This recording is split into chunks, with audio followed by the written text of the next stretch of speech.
All right, I'm going to walk you through what a new purchase looks like for a SaaS customer. Starting off in the GitLab.com group. Looks like I'm having a hard time. There we go.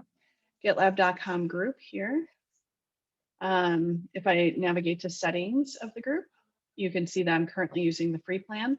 So I could start here where I actually pick a plan and upgrade, or I could actually go into customers portal, which is customers.gitlab.com, and start there. I'm just going to click from within gitlab.com because that's the fastest path for SaaS users, and that's the majority of how they do, how they perform this. But I can also show you how it looks in customers portal for self-managed users as well. Okay, so I'm taken into the checkout flow. I can pick which plan I want, what group I want it for. It defaulted to the group that I was in. I can indicate the number of users I want for my subscription. I'm told to fill out the billing details. So I'll do that.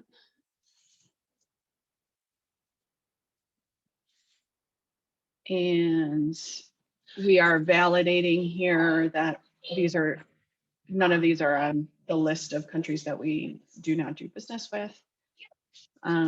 I'm in staging right now, so this is all test data, not real. All right, I get to the point where I'm going to review the purchase here. And I think there was a recent conversation about putting some marketing data here about what you're buying. That sounds like a good idea, so we'll work on that. Going to confirm. And basically I bought premium for 10 users. This is a brand new subscription.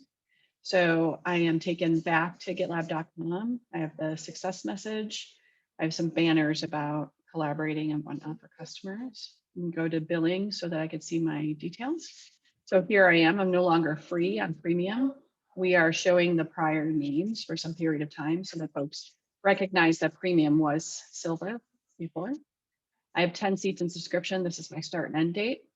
Now, if I wanted to add users or upgrade tier, or just simply look at my subscription, I can select the manage button. Any of these buttons are going to take me into the customer's portal or the specific flow that I've asked for. I have to sign in. I'm using SSO to sign in. If I'm self-managed, I would have to register on customers.gitlab.com, since you wouldn't have a gitlab.com account. Or let's say you're self-managed, you're buying a subscription for self-managed, but you do have a .com account, you could still SSO with .com if you'd like. Okay, so the subscription that I just bought was, you'll see a lot here because this is my test account, was Mario Brothers. So here's the subscription, 10 seats. I can upgrade, which will allow me to change from premium to ultimate. And so that's my only option. If I was, if back when we had bronze, if I was in bronze, I would have premium or ultimate here. Okay, so here I am, ultimate.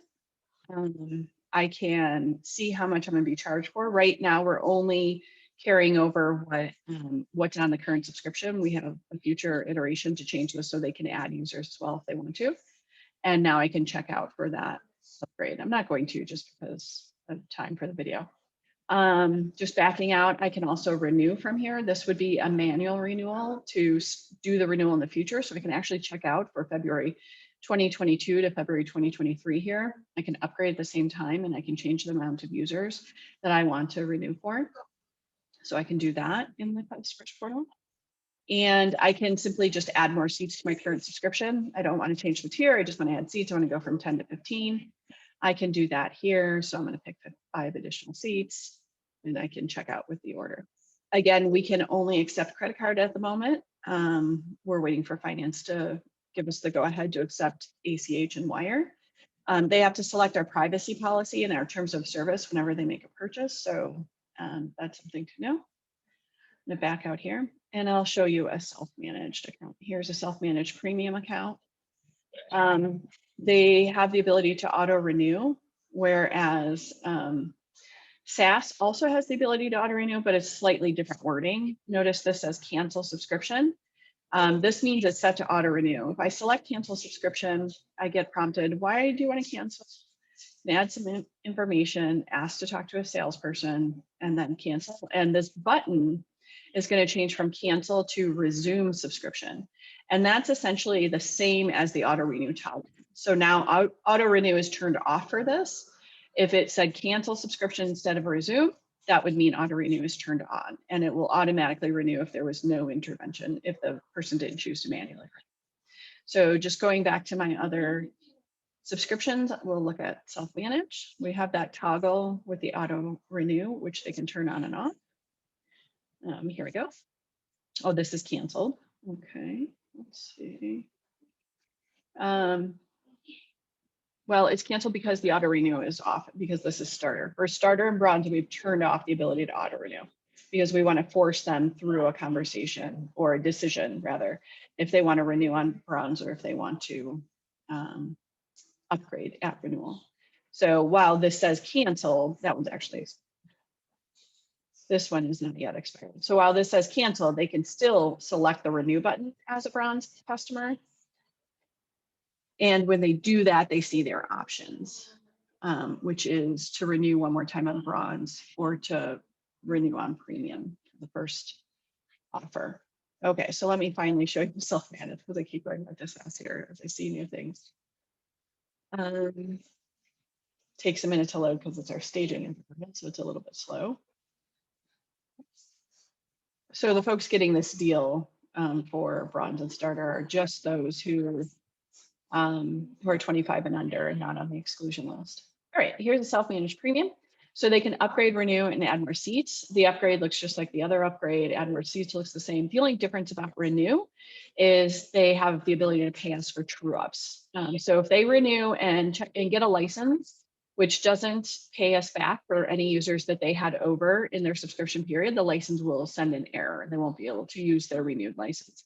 So here they can pay for the users which were over their license for the previous period. So this is the only difference for self-managed. And the one last thing I want to show you is how to buy new from customers portal directly if you're not doing it from GitLab.com. So on the main managed purchases page on the top right corner, you're going to see something called buy a new subscription. This is where you can buy a subscription. We prompt because there's existing subscriptions, make sure they don't really want to manage. So we're going to add a new subscription. They can either buy a subscription of services or sorry, not services, but consumption services or products. I don't know what we call them, or of the actual plans. So let's say I want to buy an ultimate SaaS. I'm sorry, an ultimate self-managed. I would just pick this here, and then I would go through the purchase process. And this would be the same for SaaS. The only difference would be I would be prompted to say what group on GitLab.com is this for. And since I'm here, I'm just going to show you what it looks like to buy storage and CI minutes. So for both storage and CI minutes, when you buy it, you have to associate it with what group it's for so that it gets provisioned to the right group. So you can buy in packs for CI minutes.